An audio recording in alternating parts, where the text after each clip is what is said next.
just turned midnight, and I got my Nintendo Classic Edition.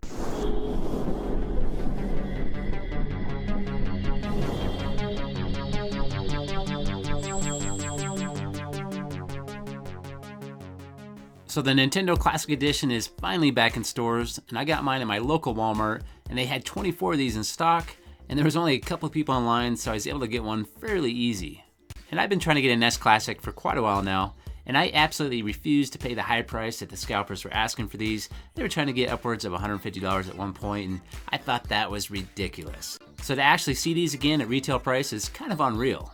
And another problem with all these NES Classics on eBay and Amazon is that you don't know which one's real.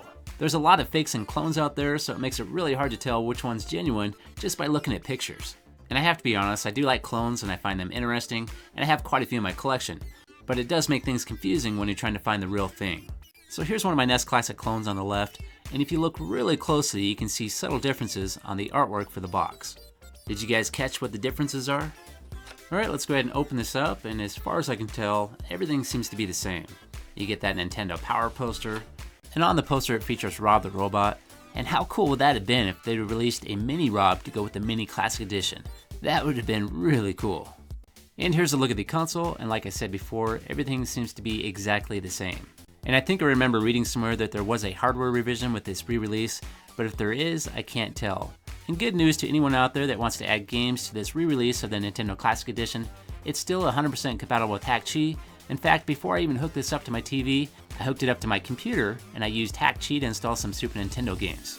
And as far as the controller goes, it still has that very annoying 3-foot cable, but it is what it is. It also comes supplied with a micro USB cable, the AC adapter, and a pretty heavy duty HDMI cable. And here's a look at it with the original Nintendo Entertainment System from 1986. NES, I am your father. Wow, that sounded really dumb. And here's a look at the home screen for this re-release, and as far as I can tell, everything seems to be exactly the same. But that's what's nice about HackChi. We can mod all kinds of different things. We can change that text, we can change the home screen, and we can add thousands and thousands of games using the USB host mod. Having 30 games is okay, but having every game is much better. So to start off with, I've added all 21 games from the Super Nintendo Classic Edition, so now this is a 2-in-1 console.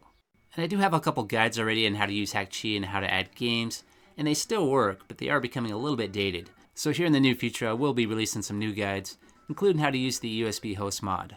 These little classics are capable of emulating a lot of different systems, and I find that really impressive. Although when you're playing games from other systems, you are going to be limited by the Nintendo controller because this is only a 4-button layout. So for certain games, they're not going to work when you're using just the Nintendo controller. But good news, if you already have a Super Nintendo Classic Edition, you can use the controller from that, and you get a 2-foot longer cord. And that's something I think they definitely should revise with this re-release, is that Nintendo controller.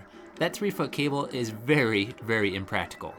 And you can also use a Wii Classic controller if you just happen to have one of these laying around, or you can buy these used for fairly cheap. You can probably get these for $15 or less. But if you plan on using one of these controllers, I highly suggest you get an extension cable, because the cable on these is also only about 3 feet long. Alright everybody, thanks for watching. If you liked that video, please click that like button. If you want to hear more from me, please subscribe. And if you want to help support the channel, you can now find me on Facebook and Patreon. Have a great day, and I'll see you later.